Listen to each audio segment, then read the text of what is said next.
starting off, I really would like to ask you about the interlinkage between conflict and climate. And you had touched on that a little bit. And this is really playing out in the region as we've seen. And how do you think policymakers, businesses, and investors can best respond to the conflict and climate situations that we're seeing across the world now? Well, that's a great place to start. Again, conflict issues are actually much more local than we think. We love to talk about global security in the same way that we look at whether the UN Security Council is going to expand to include other countries. Well, it hasn't in, ever. And so, it's nice to think about global security, but in reality, ultimately, these are very localized situations. So there's going to be a Southeast Asian plus China solution to the Mekong River issues, right, at the end of the day, and the other situations around the world. Maybe there will be lessons that can be shared across borders, but I think that there's idiosyncrasies to, each and every case. So we really just need to focus on our own ecosystem and in our own geography, and we have to focus primarily, I think, on water issues, obviously, because that is the most fundamental, I would say. So wherever there is the drought, flood, or issues related to dams and managing water flows, those are things that we have to be much more proactive in resolving before they become catastrophic. No, that's really interesting. And then on top of that, if you overlay, the fragmentation that we've been seeing, the global protectionism, the trade disruptions, how do you think the private sector and policymakers can then, best make sense of how do you actually invest into these situations where it's so complex? And if you think about global trends and then the local trends, it's kind of impossible to plan. And like this year, because of the chaos that we've seen, a lot of the businesses that we've spoken to have said, we're just going to wait and see. And this wait and see has caused this paralysis, which is pretty much, making a lot of these investments into sustainable development extremely slow. And I wondered if, you had some thoughts on that. And this is why, I think the spirit of what all three of us were saying this morning is really around like market making activity, and not in the financial sense, well, sort of in the financial sense of the term. Build, invest, creating adaptation as an investment opportunity, directing capital rather than sitting on the sidelines into activities which are actually going to lead to regenerative benefits and new economic activity, create new foundations for new business models. Those are the kinds of things that we here in Asia can't sit and wait to see if they are done elsewhere. Whether someone has created a B Corp or gotten a green bond for something or whatever, we just should do it here. There's enough capital in Asia to address and solve the problems of Asia. And I think this is what Minister Amin was saying, and I could not agree more with that. So we have far too long waited for others to be a first mover in this space, and we should not be doing that anymore. Thank you for that. I want to, sort of ask you about overshadow, because that has been something that you've done in recent years, and it provides this climate data and risk analytics to guide smarter decision making. How did you go from, sort of the geopolitics side to really focus on climate adaptation? What was that journey like? It's all geography, actually, right. At the end of the day. So this is the ground that I quite, pardon the pun, feel most comfortable on. And so I've always worked in geography. All my books are fundamentally about geography. They may have different titles and appear to be about other things, but I have never done anything that isn't actually about geography. And Alpha Geo is quite literally about, again, measuring and predicting the changing characteristics of locations in the world. So I'll give you a couple of examples. One is we're tracking greenfield commercial investments, right? Everything from factories to data centers around the world. As everyone knows, in economic history, CapEx investments have a multiplier effect, over a medium to long duration, and have that economic benefit. So by actually geocoding these assets, you can get a more granular picture of which places are going to grow at what rate and why and how, and then you're correlating that to the workforce that's there or needed, and you can even predict migration. So my last book, was about migration, which again, it was actually about geography. Migration is a consequence of what happens happens in different geographies as people arbitrage their opportunities, right? So we have now built a global model of predicting migration, so literally the origin and destination. There's lots of data. We have year-on-year data in bilateral pairs of countries going back decades, centuries actually, in terms of migration patterns. But now you have the climate impact, where you have to look at places that are becoming, in effect, unlivable, right? In a way, there's a term I used in my last book. I call it vacant states. And I meant geographies that, and again, this is not science fiction, today, right now already, and certainly in the years ahead, there will be places that are simply unlivable. And people will abandon those geographies. And it could be provinces of countries or entire countries will be vacated. They will no longer meet the legal definition of statehood. And you can it's quite obvious looking on a map. Literally, that's what I do. I make maps and I look at maps where people will go. The people of Yemen will go somewhere. The people of Eritrea will go somewhere. The people of Iran will go somewhere. That kind of thing. So mapping these out will, in a way, it helps people, it helps states, it helps investors anticipate demand. Right now, we're looking at European countries that have a huge inflow of refugees and also have their own changing demographic conditions, and we correlate that to affordability and to the academic institutions and the labor markets in countries, and then we are helping investors figure out what type of real estate to build in those cities because they're anticipating, migration. So if you can use geographical trends to predict investments, economic returns, migration, and a whole lot of other things, you're building just a richer map. And that map helps investors of all stripes decide what to build and where. And I keep saying build. It's also just about asset allocation generally, but there's a lot of building that needs to be done in the spirit of adaptation. So that's our niche, if you will. And we're working with a lot of private equity, sovereigns, pensions, and so on. And it started with those that are really long duration thinkers, as obviously everyone can sympathize. But now that we're seeing GPs and the tip of the spear at investing, not wait on the sidelines and say, oh, that's an ESG thing. I mean, you and I have probably been in the trenches of this, where people say, well, that's a climate thing. That's 5 years, 10 years down the road. No one says that to us anymore, right? No one is so blinded or, in a way,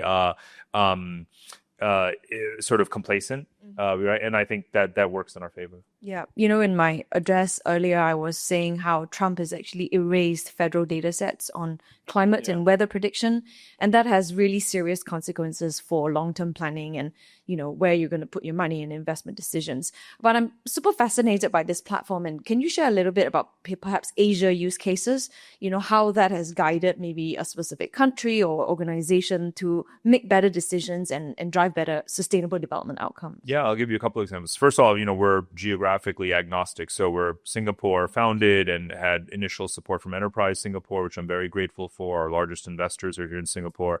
I'm proud that this is a Singaporean company through and through, but serving the planet. Geospatial data is agnostic to political boundaries. So whether you're looking at Bolivia or Siberia, we have the same quality and richness and depth of data because it comes from geospatial sources. And so Asia, of course, again, is the most exposed, and Asians, should be using it. I'll give you a few examples. We're talking to a couple of governments right now about national climate adaptation strategies.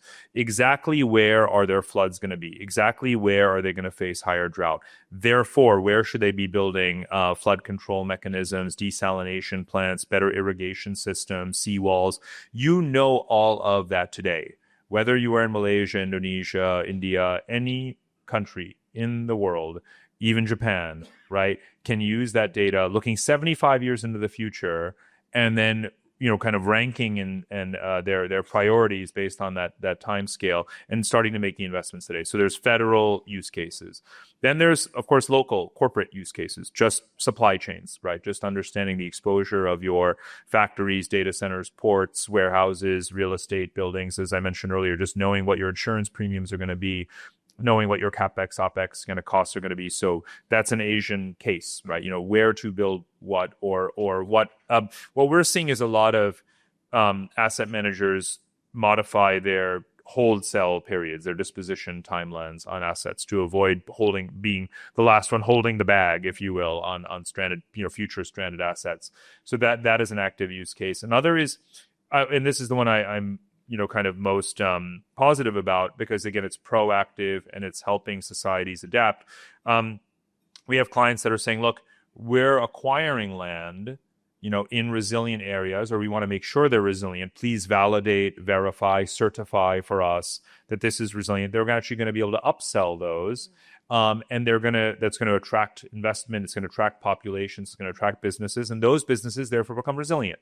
And you've moved from your kind of liability side to the asset side, a set of entities and businesses that are going to be less exposed to climate risk in the future by way of helping them to plan ahead. So that certification, for projects and investments is another thing that we're doing.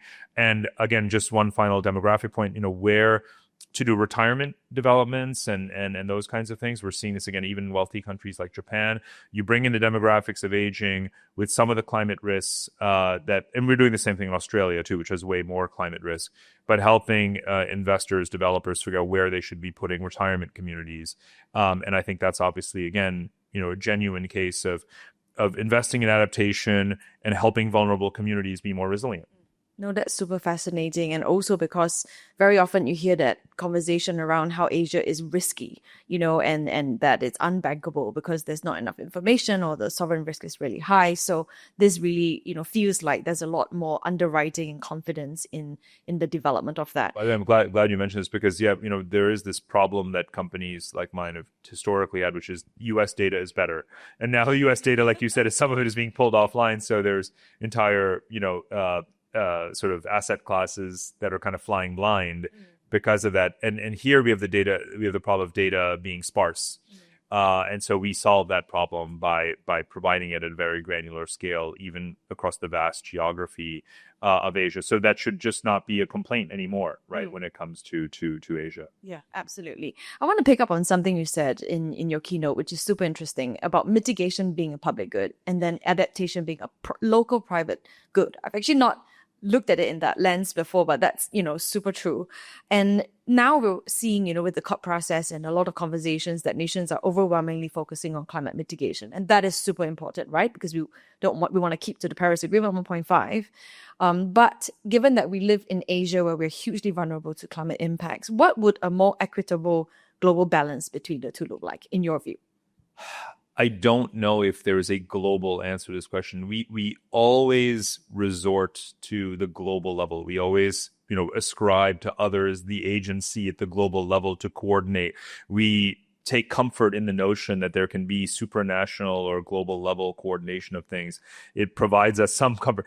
No such thing exists. We actually have to stop pretending that there is a global balance that is going to be struck, especially when it comes to adaptation, especially because it is going to be local. Why would someone else finance your adaptation?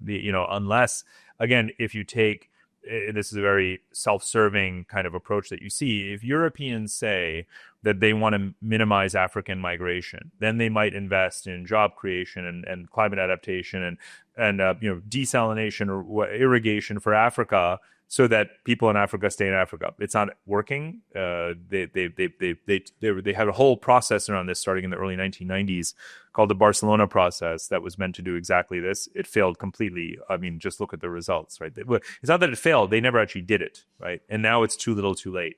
So the idea that there is a rich global pool of capital that's going to invest in everyone else's adaptation for others.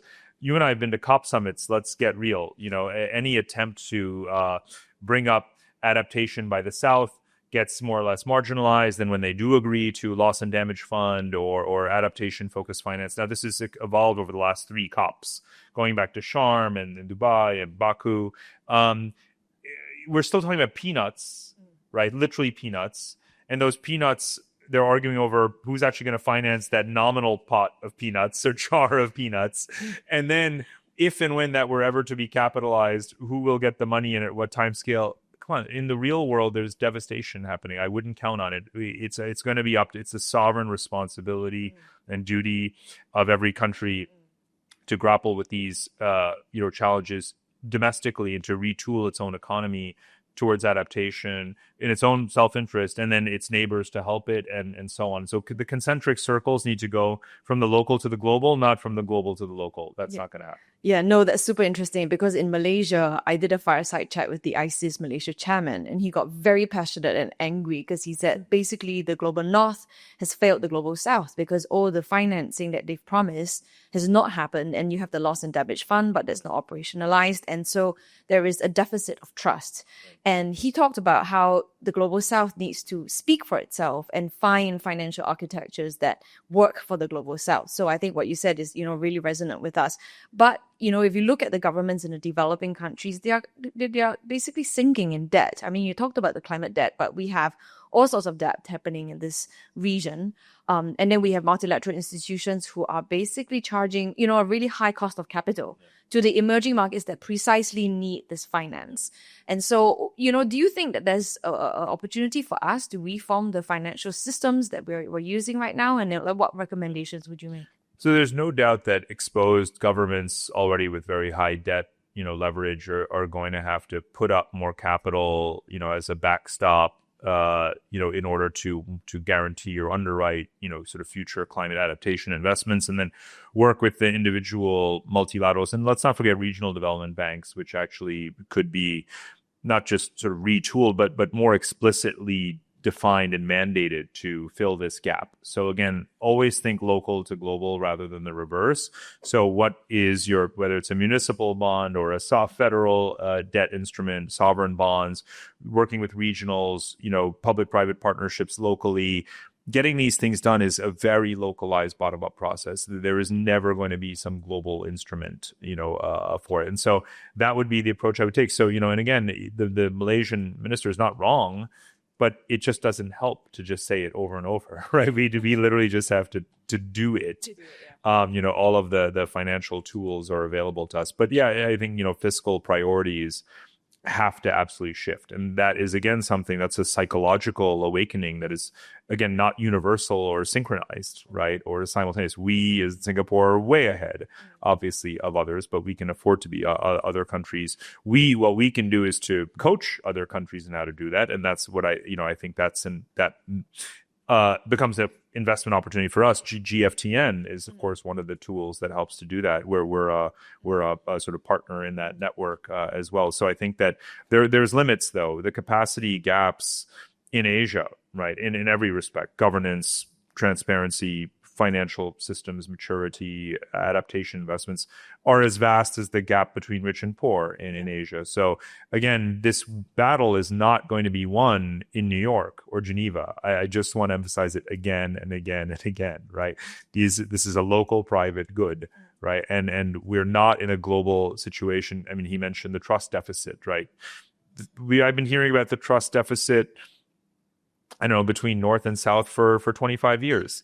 And it's not being overcome anytime soon. That's unfortunate, but the reality. I'm just going to pause here and ask if there's anyone in the room that would like to ask a question, and we have a microphone that can come to you, and you can also perhaps do a Slido. Actually, we'll prioritize. Okay, can we have a microphone to this gentleman, please? Thank you. We'll take both questions and then come back. Yeah. If you could identify yourself and your organization first. Thank you. Thank you. Thank you for your profound insight and wisdom. My name is Patrick, just an individual. What do you have, let me just see, your expectation, any key expectation for COP30 and GFENT? And also, how do you view nuclear technology? Thank you. Okay. Great question. Thank you. And we'll take one more question there as well. And then before we come back,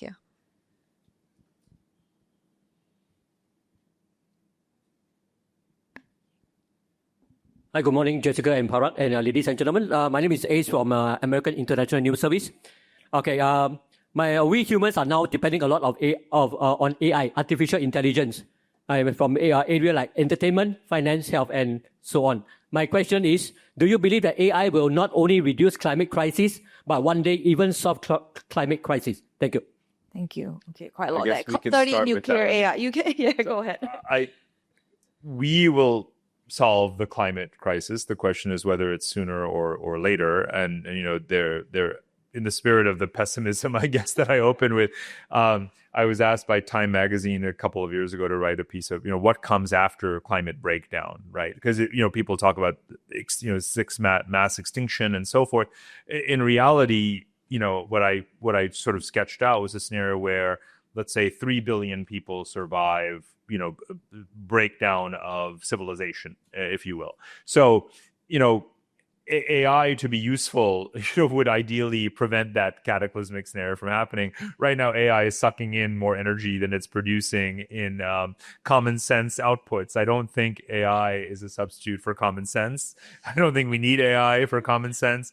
I love AI as much as the next person. I run an AI company. I still don't think AI is remotely necessary for common sense. If anything, it's eroding common sense as we see in our own children. But that's a different matter. So on, again, to the extent it's useful in climate physical risk analysis, it is the way we use it, which is to run simulations on economic impact in order to create robust numbers that can be built into cash flow models that can therefore shape incentives and behavior. And that's it, right? Don't rely on it to make decisions for you beyond that. And when it comes to climate issues, now on nuclear, I'm certainly bullish on nuclear, and I think that other than in cases where new battery technologies powered by solar and wind and other renewables are able to provide a sufficient base load, which is still very rare, but the potential is there when it comes to batteries, and China is making innovations in this area. You would ideally put nuclear, into place. I think nuclear coupled with other technologies is also crucial. Sometimes people ask, what's a silver bullet to the climate physical risk crisis? And I say probably nuclear desalination, like nuclear powered water desalination, right? That is clean, green, and providing water in locations where it's needed at sufficient scale. That's going to save a lot of people's lives. So it's a kind of a list of multiple silver bullets, but nuclear desalination would certainly be one of them. GFANZ, if I'm not mistaken, has effectively been dismantled. Yep. And it's really a case study in how anything that depends on political momentum rather than on economic logic and on localized incentives is never going to last very long.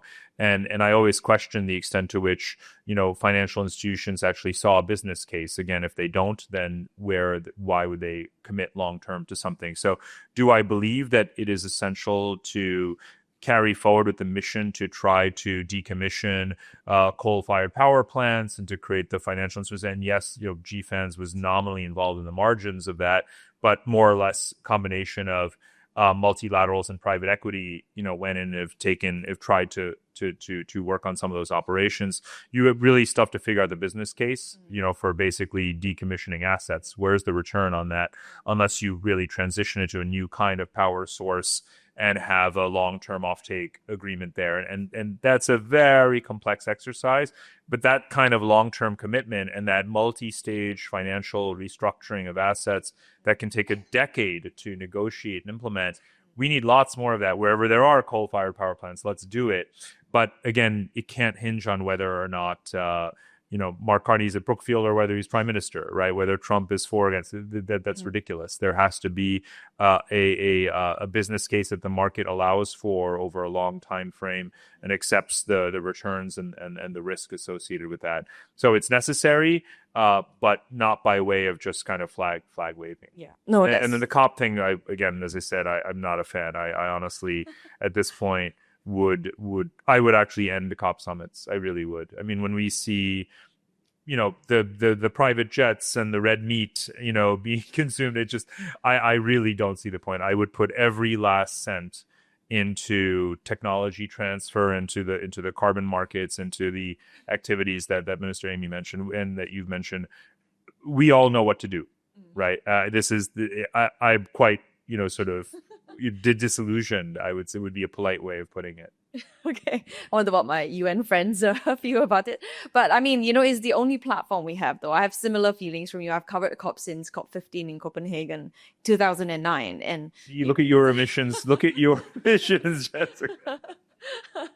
Yeah, but you have to have a space for that conversation. So, but I know it has been controversial. It's called the internet. Yeah. Honestly, go on Twitter.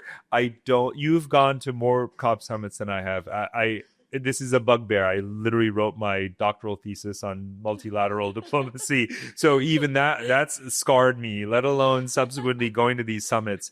I do not see every minute that is spent should be spent on an actual project, right? I'm not being a Luddite here. I'm not being anti-diplomatic. I'm being kind of pro technology, pro action rather than talk. Yeah. And we can't possibly go to these meetings. You can see it from the turnout in Dubai versus Baku. Yeah. It's like I was in Dubai for a whole week. You were probably there too. Yeah. Clearly people went there to party.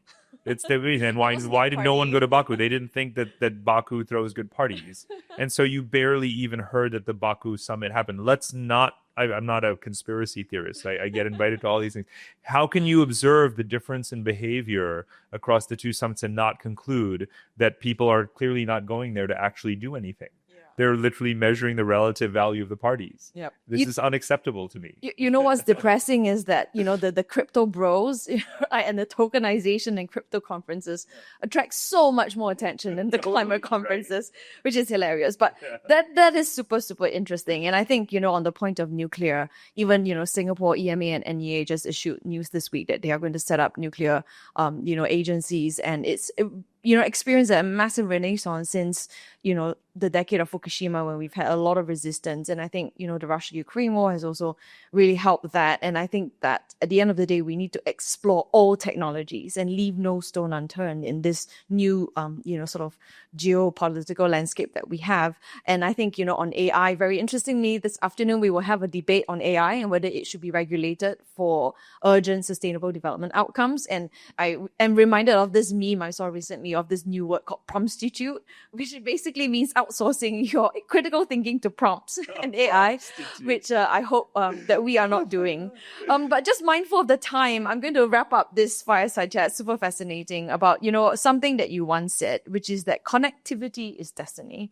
And I think in 2025, I wanted to ask you whether you still hold that belief, because the world is fragmenting so much on ideological, technological, and ecological lines. It is. We continue to invest. Right now, we're in the midst of a global CapEx super cycle. That's the technical term that everyone is using and talking about. In other words, huge investments in industrialization, and whether that is nearshoring or whether that is actually data centers all over the planet.